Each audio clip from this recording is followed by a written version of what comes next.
There it is. You know what? You know what we owe to these people? We owe a restart. Let's back this up. Yeah, we're doing that. 2.0.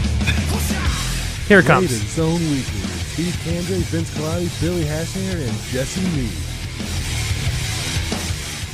Let's try this again. We are back on Raider Zone Weekly. Billy's got his mic on, and let's try this again. Rays, losers. Texas wins the series 3-1. Billy, what do you got for us? I think that it's just the fact that Nelson Cruz and Josh Hamilton playing great ball, and the pitching staff for Texas has been doing a good job as well. And Tampa Bay I don't think they have the pitching staff to really go deep into the postseason this year. And David Price having to win on the final game of the season to get the Rays into the playoffs, that's asking a lot. And then him to come back around and pitch a couple games in the divisional series, that's really asking a lot out of your A's. The other thing you want to talk about too is with these Rays, you would have felt that if they made it into these playoffs, they would have been riding a hot streak. I know a hot streak's a little different in baseball than it is in any other than like say football, where it's a one-game playoff because your hot streak can get quelled because you have the game. But you would have thought they're coming in. How about Texas? No one really talked about them coming in at all, and they're the defending American League champions. So kind of a surprise that they were under the radar coming in. This is a perfect example of why we have 4 hosts on this show, or 4 pundits here, because I literally have nothing to add to this conversation. I really do not follow baseball close enough that I had no idea who was even playing baseball. I just find it very boring sport. I find your bravery very, very refreshing, Steve. What I would like to say is, though, the Tampa Bay Rays should be doomed to an eternity of never winning the World Series because they changed their name from the Devil Rays to the Rays. Really? You go from a cool aquatic sea creature to a ray of light? To be honest, they did drop the rainbow effect when they went from Devil Rays to Rays. But they do have Devil Rays in their stadium in a big tank. You can go and watch them. I think you can pet them. I'm not sure. I do know somebody cut off their tails. That's some random sports knowledge you got there. Someone also did cut off their tails in honor of Steve Irwin dying. You actually can go up and pet them. All right, then. When I went to a couple games at Tropicana Field, I did, and it was really cool. Well, while we have a second, then the three of us can perhaps discuss something else that's going on in the Major League playoffs without Steve. The Yankees-Tigers in Game 5. Piers Jim Leland has said that Justin Verlander will not be pitching in that game. And if you're the Tigers, how big of a blow is that, not having the guy that has dominated all year not pitching? I think you're almost writing your death wish if Verlander's not out there. He's had a great season, and in my opinion, he is the AL MVP, whether or not people like to admit it, that a pitcher who's only out there every 5 days or every 5 games is. He has been so dominant this year, and the Tigers, I don't think, would have made it even into the playoffs, let alone had as many wins as they did this year without Verlander. So he was the most valuable player in the American League. On that ridiculous win streak he had, about 14 of his 18 wins or whatever came from after a Tigers loss. So that shows you how important he is. If their starter can get into the 6th or 7th inning though, and they turn over to the bullpen, I say they win this game, but they're going to have to really rely on their starter, and I don't know if that's going to happen or not. It'll be very interesting to watch the first round of the MLB playoffs play out here tonight and tomorrow for the rest of the weekend. Very interesting is kind of an overstatement. It might be interesting if you have nothing better to do. Wow, Steve. Wow, you went there. He was. You know what? He told us before we went on air that he might be bitter, and I think he is. Yeah, he is, and it's all because the new season of House is starting tonight. I thought he just got a bad test grade. Or something. Let's see how bitter he can be about the Bills. Because I have a question. We'll even start with you, Steve. Anyone hurt themselves jumping off the Buffalo bandwagon? Fantastic. Absolutely not. I was never on the Bills bandwagon. I mean, the AFC is there's so much parity in the AFC this year. It's really strange. There's not a clear front runner. I mean, everybody's like, oh, look at the Patriots. They're going to go back to the Super Bowl. They're the clear favorite for a little bit. But then they get beat. Then everybody's like, oh, the Jets, Rex Ryan, he's finally going to get his due. They're struggling a little bit. They're doing okay. The Bills were up there. And it's sort of, there's so much parity in the AFC. It's really interesting. So I really never got on that bandwagon.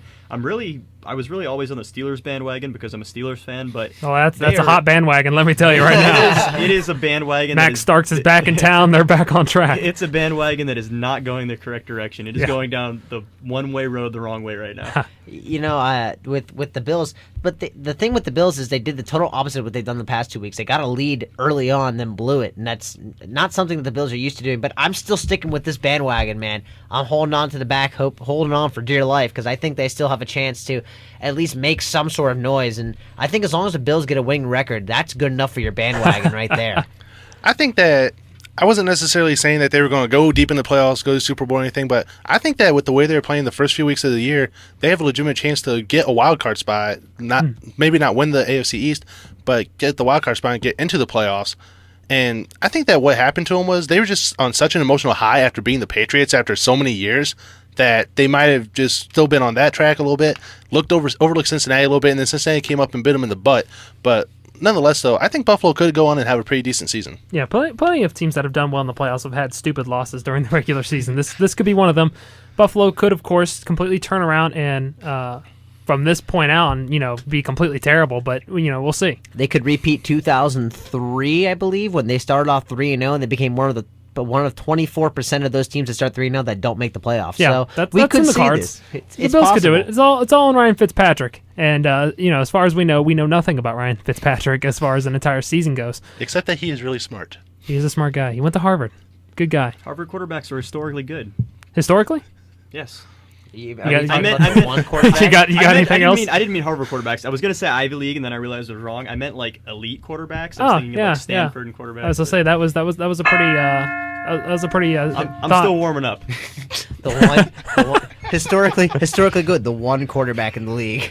Hey, don't rag on Steve. He's got 5 minutes to recover here. 5 Undivided. 5 Undivided, guys. We're going to talk about the controversy in the Victor Cruz play after the Giants beat the Cardinals. And Billy, would you like to explain this to the good people? Well, what happened is in the game on Sunday between the Giants and the Cardinals, Victor Cruz caught a pass on the left side of the field, and he was on the ground, got up, started running forward again. Looked like his knees buckled on him. He fell down to the ground, and no one touched him. And then as he was getting back up, he just dropped the ball. And so the Cardinals thought that it was a fumble because no one touched him and he did not willingly go down. So they picked it up, and Coach Wisenhunt actually tried to challenge it, but he was ruled down, said that he gave himself up by the officials, and therefore it was not challengeable. The Giants go on and win the game. And the controversy is, you look at the video of it, he does not willingly go down. He's like running, and then he just like stumbles. So he should not have been down, and the Cardinals should have had the ball and got the win, at least in my opinion. I look at this differently. When he fell down, it did look like he was actually giving himself up. It looked like he kind of dove forward, and when he got up, he clearly was intending to go back to the huddle. But when it looked like he was looking back towards his teammates as if he was going back to the huddle, that's why the referees ruled it. The rule in the NFL is a player is either down when he has touched one on the ground or goes down willingly giving himself up, and that's what it looked like from my personal angle. It looked like he fell forward as if he was giving himself up because he didn't want to get hit, got up and dropped the ball as he was going to head back to the heading back to the line. So obviously you can see how confusing this play was, as we have two different opinions on it. It was a very confusing call. It kind of resulted from the fact that he didn't know that he hadn't been touched, which sort of showed. But I think the whole crux of the argument here is that according to the NFL rulebook, and I'm going to quote it right now, by falling to the ground or kneeling and making no effort to advance, you declare yourself down. And the fact that he got up, set the ball down, and wasn't trying to advance the ball, he gives himself up. So it's definitely a good call by the refs.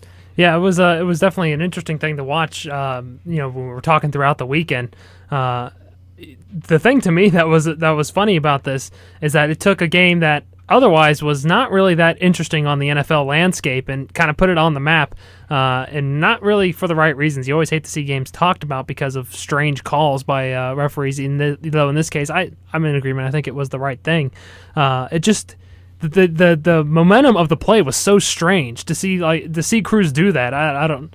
To me, it didn't make a whole lot of sense. Do you feel like the Giants have been in a lot of these types of bizarre plays recently? Like, they've been in the news not for like, hey, they did great. It's usually like, oh, you gave up 7 touchdowns in the last minute and a half, or oh, you did this, some sort of crazy. It's like the Giants just find some way to get back into the news when like it hasn't really been a good game for them, and I don't know. I wonder if they planned it or something. I don't know if not conspiracy, but. You are the resident conspiracy guy. That seems like a pretty bad conspiracy, though, to launch if you're the Giants to intentionally lose in strange ways. They did fake the injuring themselves. So that was also true, which is something else that we can talk about because again, the Giants get a lot of talk mainly because they're from New York, but unfortunately for them, that other New York team has stolen a lot of their spotlight now. But when you look at it overall, the Giants are only in the headlines now for weird plays like this Victor Cruz play, like faking injury plays. We're not even talking about Eli Manning. We're not talking about him being bad. We're not talking about him being good. We're not talking about Ahmad Bradshaw or anyone else. I don't know if that's what you want as the Giants. Certainly, you're used to it if you're a Cardinals fan, I suppose, but it seems very strange. Yeah, it is. I mean, just the fact, and we talked about a couple weeks ago after the first game. It's so obvious that they faked the injuries because they're yelling on the field, "Someone go down, someone go down." You just see Williams and Grant just all of a sudden just flop right down. Williams jumps right back up, and then the next play they're right back. Grant is right back out there. It's just like, why Arizona? Be in the news. I mean, New York. Be in the news for something like what Dallas is complaining about, that the opposing team was stealing their snap counts. Yeah, that's certainly never happened. No team has ever cheated in the history of the NFL. I'll tell you what, completely clean league. Speaking of completely clean moves, Missouri is going to move to the SEC. The word on the street is that the Tigers wanted in on the Big Ten. Big Ten was having none of it. What do you think? Oh, wow. Double move there. Sorry. The biggest thing I see out of this is, like, every time the biggest issue I have with this whole thing is every time there's a team, a commissioner or something comes on and says, we're settled, we're okay, another team all of a sudden goes, wait, we're not. We're going to do this instead. And it keeps happening to the Big 12. Their commissioner resigns. They get a new commissioner who says, everybody's committed. All of a sudden, Missouri goes, nah, forget you guys. We're going here. And you've got all these different things. Like, even with the Big East, they said the Big East is committed to staying, or the ACC, and then Big East. And then Kentucky comes out and goes, well, we're not actually committed. Sorry. Yeah, it was... No, it was the SEC. I'm sorry. And Kentucky There you goes, go. actually, we're not committed. We're not set. We have more things in the works, and it's like a lot of backstabbing going on by the presidents of these colleges or someone saying, why are you doing that? That's my biggest issue with this whole moving around everything. You say one thing, do another. I'm going to say it probably has a lot to do with the money as far as the I think backstabbing so. and everything goes. Yeah, that makes a lot of sense. Really, if this is true that the Big Ten didn't want to offer Missouri, that Missouri wanted to be in the Big Ten, but the Big Ten turned them down, I'm really surprised because it's a perfect fit for the Big Ten geographically. It makes a lot of sense for Missouri to be in there. It makes a lot more sense than being in the SEC. So I don't understand who the Big Ten is saving their spots for. I mean, their logo looks like a 16. I mean, Yeah, at this point. Clearly, they're ready to go. I mean, it looks kind of like a 16, like they're sort of implying that, we could go to 16 teams if we wanted to. But it's like, are they waiting for Rutgers and Notre Dame to, come? Like, I don't really know what they're doing here. I'm telling you, the Notre Dame ship, I truly believe that ship has sailed. That would be the perfection. If Notre Dame is in the Big Ten, like that, they already basically are a Big Ten school in everyone's mind. But I'm telling you, that ship has sailed. Notre Dame is not coming to the Big Ten. No, I think that they're just scared because they know that they'll get thumped almost every year. But, Missouri, they're not going to the Big Ten. Makes me very sad because I would love to see Missouri and their offense in the Big Ten, see what they can do and see how the defenses in the Big Ten can handle the spread offense that they run. It makes sense. I mean, geographically and the play style would be interesting. And all right, one more thing that has to do with this story. Not completely on topic, but can the Big Ten and the Big 12 just trade names and just get it over with? Like, it really irritates me that the Big 12 has 10 teams, the Big Ten has 12 Well, the teams. reason why the Big Ten kept is the historical value of the league name. That's why they've decided to keep it. The Big 12 is not as historically deep. They used to be the Big 8. They jumped and made Big 12 in, I think, the 70s or something. But the Big Ten has been the Big Ten for ages. So they don't want to change that name, the brand name value of it. That's why they keep it at Big Ten. It's so funny to watch all this jumping around by teams on the national level and teams getting their hearts broken and, trying to make proposals, getting rejected. Missouri seems like the perfect Big Ten school. Missouri's definitely, I don't think SEC when I think Missouri, just like I don't think SEC when I think of Texas A&M. But, once you get to that point, you take what's on the table and you take what's going to make you the most money. That's exactly what Missouri and Texas A&M are doing. And speaking of which, did you see that the Big 12, since we're talking about them, they've offered an invitation to TCU to come into the conference after they're already committed to the Big East next year? Hey, I tell you what, why not, I suppose? You want to know the funny part? That SEC network and all that stuff started with the Big Ten network, who was raking hand over fist with that amount of money. That might be why Missouri wants to go in, because they're more established than any of the other networks coming through. Those networks, man, they make you a ton of money. That's exactly what everyone saw with the Big Ten, and they loved what they saw. So now everyone's trying to capitalize on that. Speaking of TCU, good segue, Billy. The Horned Frogs head coach Patterson is pretty angry at Southern Methodist after they had some underhanded comments after their upset over TCU last weekend. Felt like June Jones and the Mustangs were very condescending to the Horned Frogs and not, how should I say this? They were not properly respectful of all the opportunities that TCU has given SMU over the years. All right, when I was researching the story, this was the first bullet point where I was like, I might be a little bit mean on the show tonight. I'm just sort of in a bad mood after this. All right, so the comments made by SMU, the SMU coach said, TCU hasn't changed much over the years. End quote. That is the quote that the TCU coach Patterson is getting mad at right now. Really? You haven't changed much? That's the insult? That's what he's taking as an underhanded comment? Okay, maybe it means that they've been easy to prepare for because they haven't changed like drastically. But I mean, TCU has been the dominant team in this rivalry between TCU and SMU. I mean, is it that big a deal to get worked up because he says you haven't changed much over the years? I mean, the other one was that wide receiver Darius Johnson also said, I don't like these TCU people, but you compete all week is to beat the other team. It's competitive. I just don't. Why are they so there you go. bad? Thank you. Exactly. That is the correct response. What? I think what it is just the fact that Patterson is just kind of miffed because, they thumped Baylor last year in the opener. They get upset by him in the opening game this year. And then they've just been able to run over SMU so many times. And then G. Jones brings his offense in there, his run and shoot. And SMU is actually getting back to being a good quality football team in Conference USA. So they're not the pushover that they used to be. They are a legitimate tough team now that you actually have to prepare for, like you would prepare for any other big game. And Patterson actually has 2 losses on the season already. We haven't seen that for a number of years from TCU. I think what he meant by that, there's 2 levels of this. TCU hasn't changed much. When you look at the national level, you think of what are the 2 teams that have really pushed the landscape of changing playoff wise and in making it so that the little guy can punch the big guy in the mouth and survive? TCU and Boise State.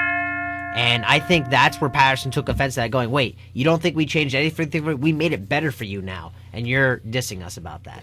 Yeah, to me, I think this is just a lot of frustration by Patterson and TCU because, quite honestly, this is a team that has not lost like this in a long time. Getting upset by Baylor's a good team, but getting upset by Baylor and SMU, 2 traditionally very not good teams in a row. You're seeing a very frustrated team kind of reacting in a strange way. Let's move on to our cheers of the week, guys.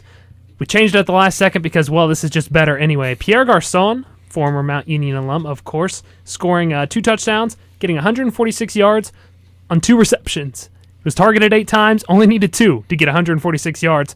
What a night for Pierre. It was a night, and what a night for Curtis Painter having his first career start, finding Pierre for his first 2 touchdowns of his career. So, I mean, you look at it, it was a good game for Pierre, and it just goes to show that he was definitely a Division I talent here at Mount Union. And he's got the size, he's got the speed, just everything about Pierre is perfect for the NFL and the system that the Colts run. He does, and it's really good to see. And the thing that I like is that almost every time, there's at least one point in the game where the broadcaster will say, "Oh, and from the small college of Mount Union in Alliance, Ohio." So it's like we always get that extra little shout out because we're so small and everything. So that always kind of excites me. But 186 yards on 2 passes, that's really impressive. I mean, I don't even care. Like that, Vince told me. I didn't realize that right before when you guys said that. That's unreal. Yeah. I got 26 points from him for fantasy, but he was on my bench. But it's okay. Aaron Rodgers scored me 49 that game. There you go. So it was okay. But yeah, the one touchdown was like it was like a 65-yard screen pass. He turned, threw it to him on the side, and he took off. And that's where you see the speed that Coach Karras loves to get speed and agility guys. And you saw that he took off and he just weaved in and out of everybody, kept his eyesight straight ahead, and just made sure. And how about the blocking that he got by his people that show that he's got to be a great teammate. If Reggie Wayne, who's a 13-year veteran, is diving in front of players to block for him to get up the field. So, I mean, overall a great night for him, and he's really, every year he's gotten better since he cracked that starting lineup. As much as I hate to see Anthony Gonzalez get injured, it was a great opportunity for Pierre, and he stepped up and did well. I really believe that the stat that was put out there was if he had gone down after the 2 catches, instead of breaking it open and taking it all the way down the field, he would have ended up with about 2 catches for 16 or 17 yards. Instead, he has 2 catches for 146 yards and 2 touchdowns. That's second effort. That's the yaks. He had a whole lot of yaks in that game. And he's a freak athlete. What can you say? He looked great, eluding guys. If he gets to a more consistent base where Painter's hitting him more consistently, he's making more catches, less drops, less misses in the route running. You're talking a guy who could potentially be a phenom moving forward. It's like Vince said, too. He had Reggie Wayne out there blocking for him. That is something that you always like to see from your receivers, especially the veterans on a team. They go out there, they block for the younger guys because they want to win the ball game, and the Colts are very frustrated right now this year without Peyton, as they just are not having the year that they're used to having. So they're doing everything they can to win. And seeing your veteran receivers go out there and block like that, you got to be feeling pretty good. You saw it the game before, too. When Painter came in, he was looking for Garcon the entire time, so you knew there was going to be a hookup. Definitely. Oh, Jesse, we're moving on to the next story, apparently. I was No, gonna get, no, I mean, you're feel just putting free. your hand up. Feel free. Jesse Feel free. confuses me sometimes when he puts his hand up to end it. Well, never mind. I guess you're just wasting my time to talk. Next story. How do you like that segue? Denied. It was a beautiful segue. I'm glad that you knew just what we were going to talk about. Our Jeers of the week. The WAC officiating crew takes 22 minutes to replay and decide on an inconsequential play during the Hawaii-Louisiana Tech game. And since I so ungraciously cut off Steve, we'll go to him for the first time yet again. Yes, fantastic. It's like I'm sort of mixed on this. I mean, I look at it as a WAC game where it's inconsequential, didn't really make a difference in the game. I don't know what was the actual call. Well, they were calling when the play on the field. They were trying to rule. I believe it was a fumble. I believe they were trying to figure out whether someone had crossed the line before losing it, and it took them forever to try to decide on it. Because they kept looking at this. I mean, it was a close call, but they kept looking at it over and over again for 22 minutes. Right. Either way, I feel like after you watch it a couple times, 22 minutes is a little bit overboard. But at the same time, I don't really know if you can call it inconsequential because you don't know how one play could affect the rest of it. I mean, everybody always says, I mean, this is just kind of me playing devil's advocate right now, but everybody always says it's a game of inches. I mean, you never really know how a play before it ends up could affect the game. So kudos to them for continuing on and trying to actually, get the call right. But definitely a jeer for taking 22 minutes. You know what? I have one up jeer that would be worse than this with another officiating crew. It was the Toledo game.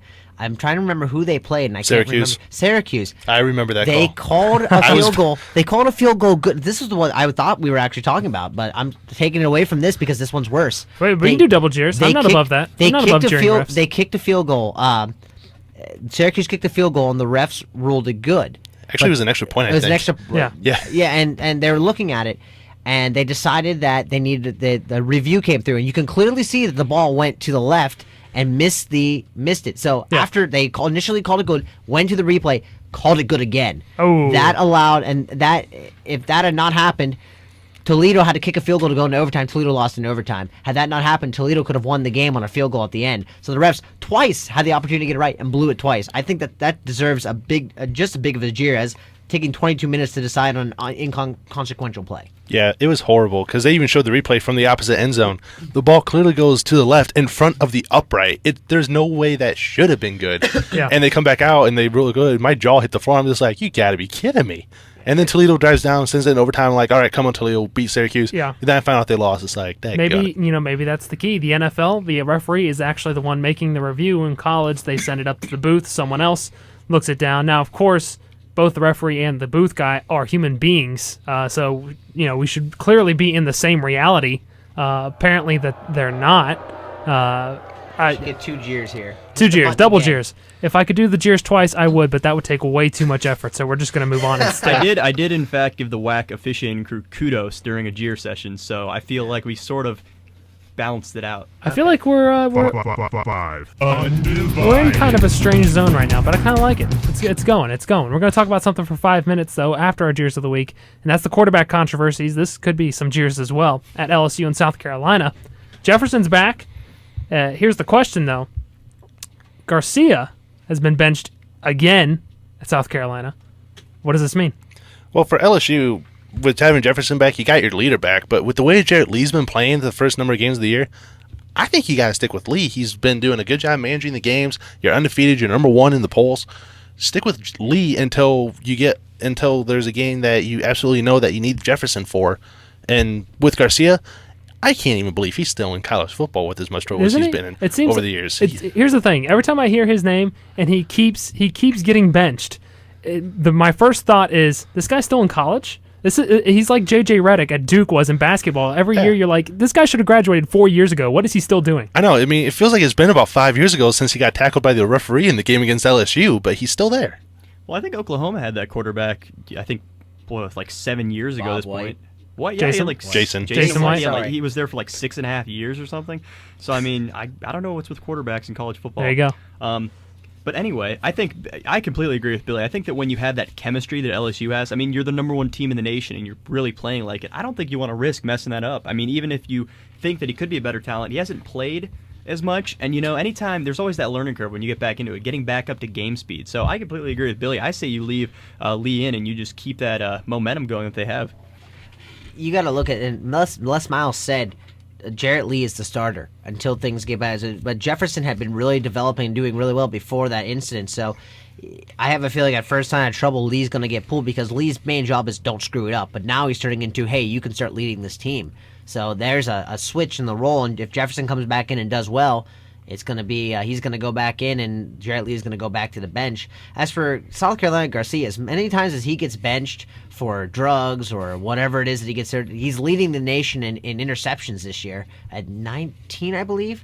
It's some high number. It's a lot. And It's a lot. but even with that, they started their backup quarterback. Were doing terrible in the first game until they put Garcia in. I have a feeling it's going to be the same thing. That South Carolina cannot do well unless Garcia is in there running that offense. And I don't care how good Spurrier is.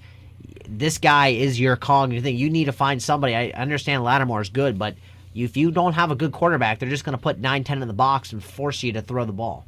I tell you, really, I would love to get inside the head of the relationship here between the old ball coach and Garcia, because I can tell you, I don't think it's the cheeriest of relationships. Naked pictures of him. That's why he's still on the team. Something What like just that. happened? He's got. Okay. Hang on, Those can we? pictures, The segment has just ground to a complete halt. Thank you, Vince. You're And welcome. as he crosses the line. Yet again, for the second week in a row. I'm kind of surprised that Steven Garcia, or that Spurrier has kept Garcia in at quarterback. I mean, just judging by the way college football landscape has changed since everything at Ohio State and the way everything's been, you'd think that you would just want to keep the troublemakers out of your organization in general. I'm surprised he didn't get kicked off the team. But I mean, I guess the SEC is different than the Big Ten, apparently. Yeah. That's the thing that surprises me, that he's still even on the team. And I mean, wouldn't you think you'd want to be extra safe? Just, let's not have that guy in our organization who can cause troubles. Let's get him out of Obviously, here. obviously at this point, Garcia is not going to come back to be the savior of South Carolina. That's not that. I think we can safely rule that out at this point. Well, he did suspend him indefinitely the entire summer, but let him back on. I have it, and Spurrier was not very happy with it. I have a feeling someone in the higher ups said, "Hey, you have to put him back on. We need the money," or something along those lines. And if he does screw up any more at all, I have a feeling Spurrier will kick him completely out, and that'll be the end of the Garcia run in South Carolina.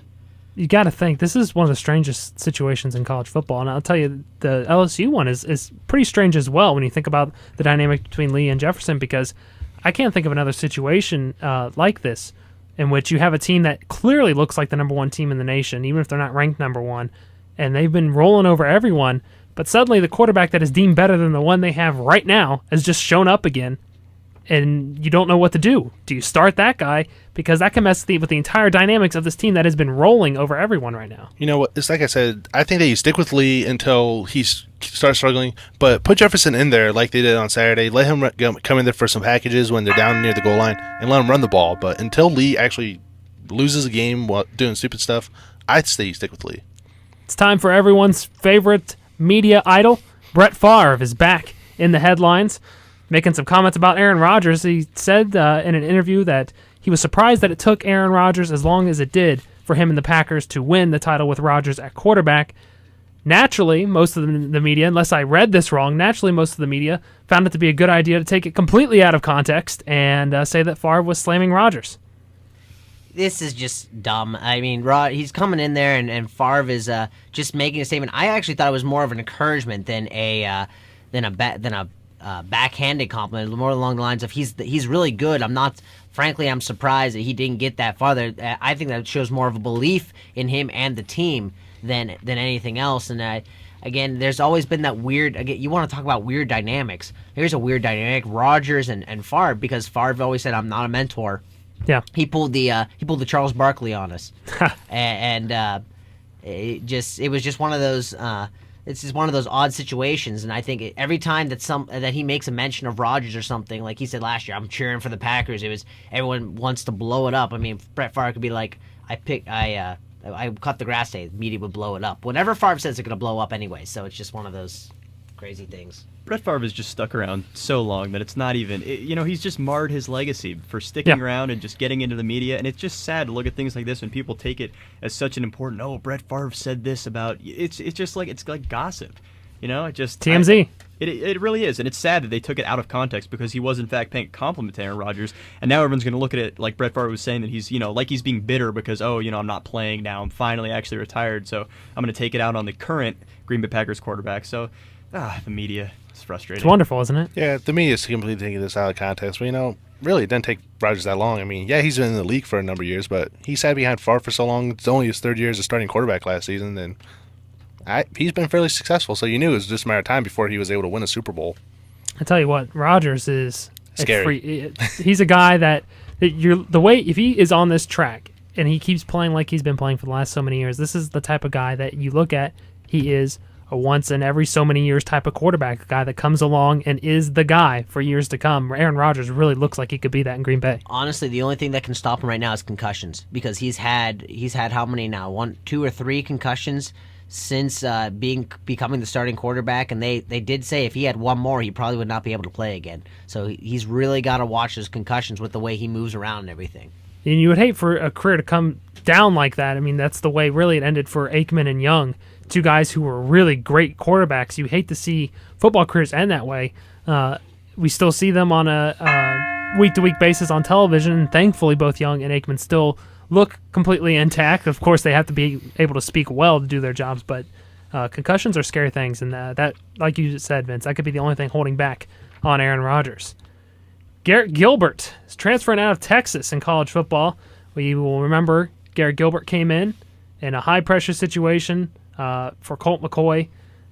Did pretty okay. I mean, he looked pretty decent. You thought, he looks like he could be a good quarterback for the future, and it has been an interesting ride, to say the least, and has finally come to an end in Texas. That's an understatement, Jesse. As you talked about, a national title game, Colt McCoy goes out after getting hit by Marcel Darius, and then Gilbert comes in, struggles in the first half, second half has a great half, and I think that really hurt him because he had so much pressure put on him. It's like he played great in the national title game against a very tough SEC defense in Alabama, and then last year he just folded under the pressure and then lost his starting job after the second game of the season to Case McCoy and David Ash, who have been splitting time, and they've been looking pretty good for Texas. And of course, everyone talks about how they got the McCoy-Shipley combination going again with Jackson Shipley, the younger brother of Jordan Shipley, there. So these guys have grown up together just like Colt and Jordan have, and so they're playing together, they're doing good, and they're just having a good time on offense now.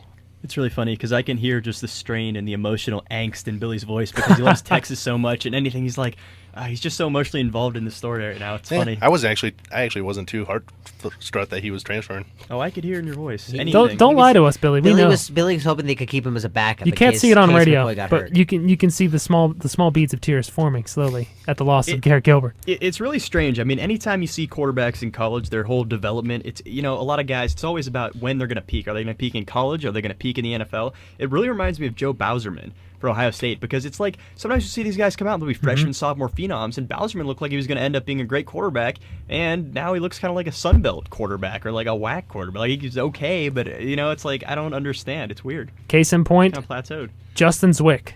He was the next big thing coming out of high school. Man, what happened? Yeah, you got to look at with Gilbert. I think it's also a mentality issue.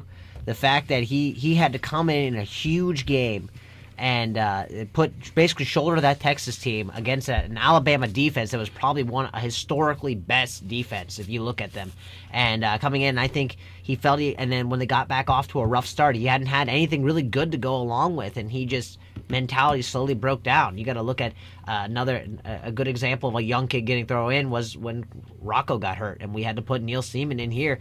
How, again, that's a freshman coming in. He was basically a freshman coming into the national championship game with a gigantic school on his shoulders, hoping that he could make some sort of plays. And I think the mentality just got to him. That's why he's going to transfer out, try and regain his composure, and go back. Yeah, I mean, you would like to see at least a rebound somewhere to round this out, because it is really a sad end to what could have been a good career at Texas. Yeah, I think it's about that time. It's hockey time. That soundbite will never get old, I swear. I feel like the goal horn, or I don't know if that's a period ending or a goal horn. I feel like it gets longer every week. Like It does always it? seems a little bit longer. Maybe I extend it every week. You don't know. Jesse just extended so the entire time we're talking that goal horn is just going to be sounding by the end of the semester. Thank All you, right. Boston Bruins. There you go. All right, guys, it's time. It's the beginning of hockey season, so now it is time for us naturally to embarrass ourselves. Who's going to the playoffs? Like, are we doing all 8 teams from No. both sides? No. Pick your general consensus. Who are the teams to watch? Who are the teams that are going to run the table, you think? I think Boston and Buffalo in the East are definitely going to have another fantastic year. Colorado out in the West, San Jose, Chicago. I think a dark horse this year could be our Columbus Blue Jackets, Jesse. Oh, that was that. You went out on a leg there. Let me tell you. You've always got to count in Washington and Pittsburgh, even with Sidney Crosby out, who possibly due to come back soon. His concussion symptoms are slowly subsiding. They're taking a very careful risk with him. He is the face of the NHL. If he can't go anymore, I think the NHL plummets back down. But you got Malkin coming back for Pittsburgh, and then you've always got Ovechkin in Washington to watch. So those two teams, Tampa Bay, I think will be good. St. Louis always good. Boston, I think they'll make it. Vancouver and Anaheim going to be the two teams to watch in the West. Anaheim has the MVP, quiet kid, and Vancouver, they're going to be looking for revenge coming in. The Sedane twins, always dangerous, and Luongo, one of the best goalies in the NHL. Boston, Except for the playoffs. But then Boston, I have a partial soft spot for Boston after winning last year, so I think they'll make it again.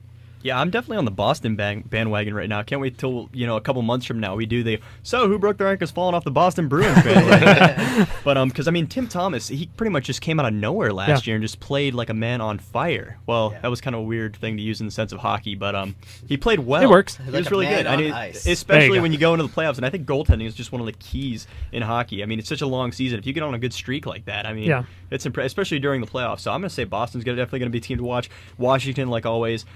Pittsburgh, I feel kind of weird about them. Like, I really want to say, like, sort of my bias is saying that yes, the Penguins are going to make the playoffs, but I don't know. After last season, after the injuries, seems sort of unlikely. You know what? Even with the injuries last year, they were a good team. Yeah, I mean, they were without Crosby. Don't forget Stahl and Fleury. When Fleury's another one whose mentality is up and down. If he's on his game, and you got Stahl, who has been a 3 guy in Pittsburgh, even though he could be a 1 or 2. So yeah. I think something else to look at is Malkin, because coming off the ACL injury, that really messes a guy up in hockey. Yeah, being on your leg so much like that. So I think that it's going to be all depend on how well Crosby does recover from the concussion and how Malkin does. Yeah, I'll tell you the thing about that everyone loves about Boston. I don't think there's anyone in the hockey world that does not like Zdeno Chara. I mean, there's not like the guy's like 7'6". He weighs about 300 pounds. Everyone loves him. He's great. Obviously, since we're out of time, I'll just abbreviate and say Blue Jackets going all the way, undefeated, sweeping everyone, winning the Stanley Cup. It's gonna be great. lots of cannon sounds. Wow. Lots of cannons. Very bold prediction. Bold or completely stupid. Either way, Either way, Jesse is going to be broke next semester. Yeah. I can't wait to go back home to Columbus, see some Blue Jackets games. Sadly, we move on from hockey time. Now let's ask this question, something in the NFL. I think it's pretty interesting. What NFL team currently leading its division is most likely to win that division at the end of the year? As Vince looks up the division leaders. Yeah. Honestly, I'm gonna go with the AFC North, Baltimore. I think right now even though their quarterback is so up and down, I don't think Pittsburgh really has that. I don't think Pittsburgh has that mentality this year. They have two curses going against them. Their post Super Bowl hangover that they have every year, and they also have their they have the Super Bowl losers hardly make the playoffs thing going for them. Plus, their offensive line is in shambles. That's a pretty good curse too. To have terrible offensive line. So I think Baltimore has the opportunity to get it because there's no way Cleveland and Cincy push it up. You know what? I'm not going to jump on the Ravens bandwagon quite yet because I think, all right, they're playing good now at the beginning of the season. They got Ray Lewis and they have, I don't remember, Ed Reed. They're both playing pretty well. They're ancient, though. But don't forget Haloti Ngata. Haloti Ngata, yeah, but I'm just saying, Ray Lewis is the heart, and I would say that Ed Reed is the soul of this defense. And as the season goes on, those guys will take a little bit longer to recover, and it's going to keep accumulating. Towards the end of the season, they're not going to look that good. Steelers are going to jump in and actually start playing on all cylinders. They're just kind of holding back. Steelers are going to win it. So I'm thinking the Ravens are not going to win their division. Well, who do you think is going to? I don't know. I just want to defend against the Ravens. Billy? I think Houston, even though Is they it lost. time? Yes, Is it finally time? It is finally time for the Texans to break through and make the playoffs. Well, think about it.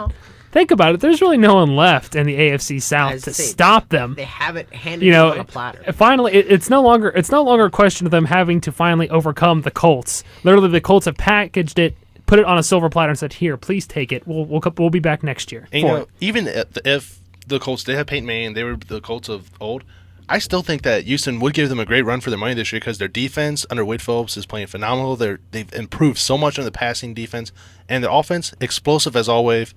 Arian Foster, Schaub, Johnson, just a great offense. Only one to watch out for is the Titans with their number 8 defense and top offensive line. Can we spend the last 5 seconds talking about Matt Hasselbeck and how awesome he has been? If there's going to be someone that's going to completely spoil the year that the AFC South is going to be handed to the Texans, I would love for it to be Matt Hasselbeck resurging his career for 1 year. A year of rejuvenation. That would actually have a lot to say if he indeed got the win last year in the playoffs, comes in this year with the Titans and sneaks them into the playoffs as well. That would be fantastic. I would love that. That's a great NFL storyline. We need a soundbite, don't we? There it is. 5 Undivided. Last one of the night, and it's a story that I think is very interesting, especially when you consider it in conjunction with the Cam Newton story of a year ago. We're kind of seeing a rise of, for lack of a better term, free agent quarterbacks in college football. Russell Wilson is the latest one. Really shined in the Wisconsin win over Nebraska. And this is basically, are we going to see perhaps more quarterbacks like Russell Wilson, like Cam Newton, guys that were JUCO, transferred back out for various reasons, and when they came back to the big time, they were completely great quarterbacks. And it's not just quarterbacks you're seeing this happen, it's other players as well. But, this Russell Wilson's is playing lights out in Wisconsin. If he was in North Carolina, NC State still, he would not be doing this because they do not have the type of offense or defense that Wisconsin has. In Wisconsin, he's got a nice balance. He can just chuck the ball down the field. He's got the receivers, and he's got the ground game to go along with it. And, of course, Big Ten defenses are always some of the best in the country. I don't know if I'm just being traditionalist or what, but I really don't like this whole phenomenon of the free agent quarterback, the older upperclassman. It just seems very non-amateur to me, and I think it sort of takes away from the pure. Like, you go to your college for 4 years, you work your way up the ladder, you're, rah-rah, go team, go state, whatever, and it just seems a little like it takes a little bit away from the aspect of the game. But I do think that Coach Fickle and Ohio State really need to take advantage of this and find their JUCO prospect, upperclassman quarterback, because they're having some issues at that position down in Columbus.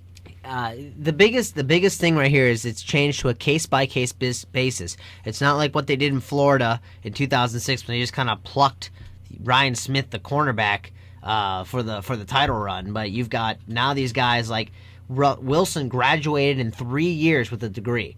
I mean, being big-time football division. I mean, NC State's not huge, but NC State's still pretty big. Philip Rivers. Yeah, Philip Rivers. Mario Williams. Bam. That's all you need. Yeah. Mario Williams, that big time. That's still big time football. He graduated in 3 years on top of being the starting quarterback, so he wanted to go somewhere else. Goes to Wisconsin. Masoli with his suspension being kicked out because he's getting his master's degree, can move around. It's a case by case basis, and you have to really see. That's why, that's why Arkansas Mallet had to sit out a year. It wasn't a graduate. So I think really what it's going to come down to when you look at these guys is how well they did graduation-wise or playing-wise on all those types of things with school-wise. Really, when you take it as a whole, too, you don't hear about the guys that were terrible when they transferred, but taken as a whole, when you have guys like Wilson, like Newton, like Masoli, like Mallet, guys that transferred, maybe not all of them paid a visit to JUCO, but guys that transferred, one, because the program fell apart, or they got kicked off the program because they were stealing stuff, or their dad was paying people off, cough, cough, Cam Newton. Still, this transferring around, I mean, is this the way it's going to go? Because it does seem like it's happening more frequently, or at least the great players are doing it more frequently. I think it's just more, we're seeing it more successful now. We're seeing these players who are more successful. That's it. I don't see him as really trying to start this thing, because all it's going to take is one kid to be highly touted and do bad, and it's just going to be a huge reaction. College football reacts largely one way or another, and then you're going to see a huge pullback after one bad performance.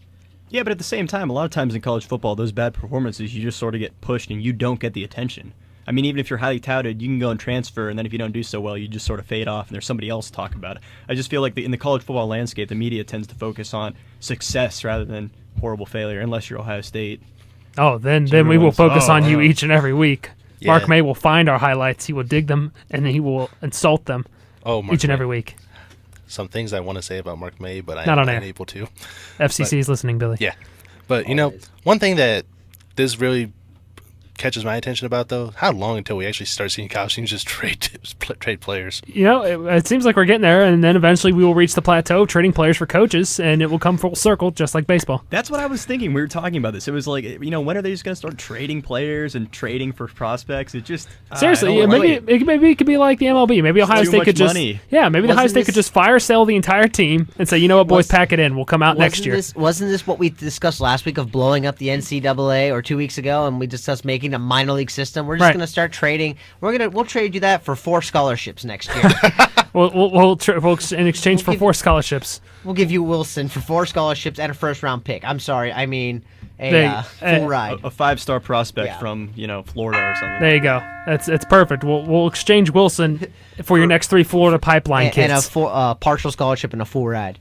Perfect. Yeah, there you go. See, what? Someone give us a job. Yeah, we're geniuses. Last segment, D3 segment. Of course, we have a soundbite. It's not put together yet, but I think you'll enjoy it. Stick around for that next week. But the question this week, guys, who is the true number 2 team in the OAC? Because it seems like besides Mount Union, everyone and their friends are 3-1. I don't think there is a number 2 team in the OAC right now. I think you're just all battling out for like 3rd and 4th as, Muskingum having a better season than what we're used to seeing them. But Ohio Northern, they've already got 2 losses. BW, they aren't playing the way that Blue at the Capitol. I just can't see there being a team that's saying like, "Hey, we're number 2 in the conference." Yeah. This is like it's almost like there's not even going to be a number 2. Like we're going to have 1st, 3rd, 4th, 5th. Now can just pick up number 2. I don't know. Does this mean that the OAC is better this year or just bad? I don't know. It's bizarre because like Billy, it's kind of like the AFC in a way. Like there's weird parity. Like you almost expected Ohio Northern to be really good this year, and then it's like, well, they got beat by the Muskies. I mean, are the Muskies really good? Or are they? It's a very strange situation that we're really not used to seeing in the OAC from year to year. The other thing is, do we have a name for this segment yet? D3 segment. We're still working on it. It'll come with the soundbite. I know 3. You did. You are a great salesman. Were they good? Don't let me seem like I'm putting you down. I was brainstorming more today in the library. It will appear with the soundbite next week. You will have your name. I'm really going to have to go with Muskingum as the number 2 team. They're still the number 1 team in defense in the nation in sacks. Yeah. They're 4-0 right now, and if you're going to look at pure record, they're the number 2 team. As good as I don't want to say as good as Ohio Northern played because really it was a mud fest. As good as the football field played. You got to look. They're really good. They got some really good some good teams here, and I mean I think they're a surprise team. I can't see them going a long distance, but I think they're the number 2 team right now. Everybody else is kind of flopping on their faces. They're the established teams, and these guys are stepping up. The thing that we're gonna find out a whole lot about Muskingum the next couple of weeks because if you look at the teams that they defeated, these aren't great teams that they've beaten. Besides Ohio Northern, they beat Ohio Northern by 20. Everyone else that they've beaten has either 0 or 1 win. So if you look at Muskingum, they have a lot to prove. Heidelberg, you think Heidelberg looks like the great team. They got beat by Baldwin Wallace. Baldwin Wallace we thought was going to be a great team. They lost to Capital, who Heidelberg destroyed last weekend. It makes no sense in the OAC right now what's been going on. It's the AFC North in football. Yeah. The AFC North in college right now. All I have to say is, other than next weekend when we go to Heidelberg, go Berg. Wow, there you go. Wow. Billy, of course, he's from Tiffin. I guess I grew up with Heidelberg. Some sort of affinity. My grandpa coached softball there. I don't care. You go to Mount Union. Hey, I said except for next weekend when we travel to Heidelberg. As crazy as the OAC's been, you really hope that this insanity doesn't bleed over into Mount Union. One quick thing about Muskingum, they won last week against Wilmington 14-3 after Ohio Northern 27-7. So you got to wonder if they're getting a little high. I still say though they're the number 2 team. It did look like a hangover game against Wilmington there for Muskingum. I don't know. I want to believe in the Muskies, but I'm having problems right now. It is time for Raiders Armageddon. That's another soundbite that will never get old either. Raiders Armageddon. All 4 of us in a fantasy football league. After getting my first win ever, I fell right back off the horse. Winners this week, Billy and Steve. Let's Steve get his obligatory reference that he didn't attend the draft, and this win is just gravy for him. Guys, this win is just great for me because I didn't even come to the draft. I didn't even check my team at all this week. I literally did not log on to ESPN.com one time this week. This is always happens to me in fantasy football. I get really excited at the beginning. I research, do my draft picks, except for this draft. The other drafts but I wasn't even paying attention all week. And then I come to the show, I look in the thing, and I won. I didn't even know I won until I looked at it. Does this sting a little bit, Vince? Does this sting? Honestly, I hate Michael Vick right now. I hate you, Michael Vick. You're injured 2 weeks in a row when I need you to win. And what do? All right, fine. I'm going to bench you because you have a possibility of getting hurt again. So I'm going to put Matt Schaub in. Matt Schaub is 29 points from you, Michael Vick. Why? I'll tell you. I had a total of 86 points. I had 158 off of my bench. I was so angry at the end of this game. Suddenly I feel much better about my 2-point loss to you, Billy. I don't know how you could feel better because all I had was LeGarrette Blunt on Monday Night Football, and he got 19 for me, so I beat you by 2. But, one thing I also have to say to Vince is, how foolish of you to leave Matt Forte on your bench against Carolina. I have Adrian Peterson and Maurice Jones-Drew. They've been solid the last few years, and I'm like, the last few years, I got to switch them. Nope. This is actually the problem with Raiders Armageddon. The teams are so stacked that stupid things happen on a week-to-week basis. Like guys not checking their team, winning, not realizing they won until 2 minutes ago. It is a little weird that Billy made the comment. Why would you play Adrian Peterson? What a dumb in any other context that would make no sense. Let me just ask you and Jesse one question real quick, Steve. If you have Matt Forte going up against Carolina or Maurice Jones-Drew against New Orleans defense, who would you take? Jones-Drew. You can't bench Maurice Jones-Drew, but that's the problem. In no other reality are you going to own both Maurice Jones-Drew and Matt Forte. So no one ever has to make this decision that Vince was faced with. I felt like sitting on my couch and crying. You know, guys, maybe we have this all wrong. Maybe Steve's got it right. If we just don't pay attention and we keep winning on a week-to-week basis, that's the key. It's like just an extra bonus. I just looked in my email like, I won. Great. Cool. I hate you, Steve. It's pick time. We'll start off with number 15, Auburn, at number 10, Arkansas. Wow. You know what? Auburn is making me mad because they went from unranked to 15th, and Steve and I have a lengthy debate. I'm going to go with Auburn pulling this one out against Arkansas. Yeah, there's actually quite a lengthy backstory to this pick right here. I'm just picking. Let me tell it, Vince. All right, you tell it. I was going to say launched into it, and I said we should save it for next week, but go ahead and explain it. Save it for next. We're making the pick. What? What? All right, no, the story. You are killing precious time, sir. We come back from Ohio Northern, we go to BW3, and Vince goes, or he's like, Auburn's going to win, and he goes, you know what, Auburn could win the national title, and Billy and I say, this conversation again, good lord. And Billy and I go, well, they didn't start the season ranked, there's no way, we're like, it's mathematically impossible, and Vince continues to say, no, they can still win if they beat all these teams, so now that they jumped up from unranked to number 15, Vince is all excited, but I'm going to pick Arkansas to win. Arkansas is going to win, it doesn't matter. If they win this game, they beat Alabama and LSU and win the SEC, they have a legitimate chance to go to number 2 or number 1, because they love the SEC. Automatic bias jumps them up to number 2 and number 1. They get back into the national championship game. Yeah, no one would have thought Alabama was going to lose to South Carolina last year either, but look what happened. Are we done? Is it out of our systems? Yeah. Go Razorbacks. Are we done? Should I even make a pick here? Make a pick. I'm afraid that someone's going to attack me. I'm going to go with Arkansas. We'll move on. Number 17, Florida at LSU, number 1 in the nation. Well, I picked Florida last week for the upset. I ain't going down that road again. I think LSU, Jarrett Lee's just going to pick them apart. I'd say the defense steps up. I think it's a close defensive game, but LSU pulls it out. Has LSU worn their new Nike Pro Combat unis yet? I don't believe so. When are those coming? I couldn't tell you. All right, well, I'm going to pick LSU. The Jersey man does not know when the new uniforms. Well, they announced. The Jersey man does not pay attention to anything that involves Nike Pro Combat. Because most of them are pretty bad. Although LSU's wasn't bad. I liked LSU's. That being said, here's a question for you, Vince. If Florida beats LSU, do they jump up to number 2 to the SEC bias? It's possible. It's possible. You can see it. I can see it happening. The SEC bias, it would jump up. Either way, I'm going with LSU. You can't have an SEC bias within the SEC. Yes, you can. It's a huge SEC bias. They're both SEC teams. We need an SEC bias Vince soundbite now. If we can just play that every week. Can we just SEC move on bias. to our Big 12 pick? Maybe, if you want to. Is there an SEC bias? Is there a Big 12 bias? That's the question. Yes. Number 3, OU, Oklahoma, taking on number 11, Texas, in the Red River shootout rivalry. I'm going to go with Oklahoma in this one. I don't think, as much as Texas has that balancing act going, I think Oklahoma's too strong overall. I'm going to say Oklahoma due to the SEC bias. The voters are going to look at this game and say Oklahoma needs to win. They're in the dominant Southern Athletic Conference, the Southeast Conference. So this is They are in the same conference as two teams that are about to go to the SEC. I guess that makes That them, could play. that could play in. Yeah, that could play into it. Vince, does that fit into one of your conspiracies? It is possible. It's a conspiracy. SEC has jumped them in the last 2 weeks. These 3 picks have taken us like 6 Yeah. minutes. Continue. Do I even have to make my pick? No. Everyone You know knows what? I'm going Texas. Billy's going with Oklahoma. Oklahoma. Take that. No, it's going to be Texas. Malcolm Brown has his coming out party. We're wasting time. NFL picks. 2 back-to-back. Make them in a row. Chicago at Detroit. Jets at the Patriots. I like Detroit. They're looking good this year.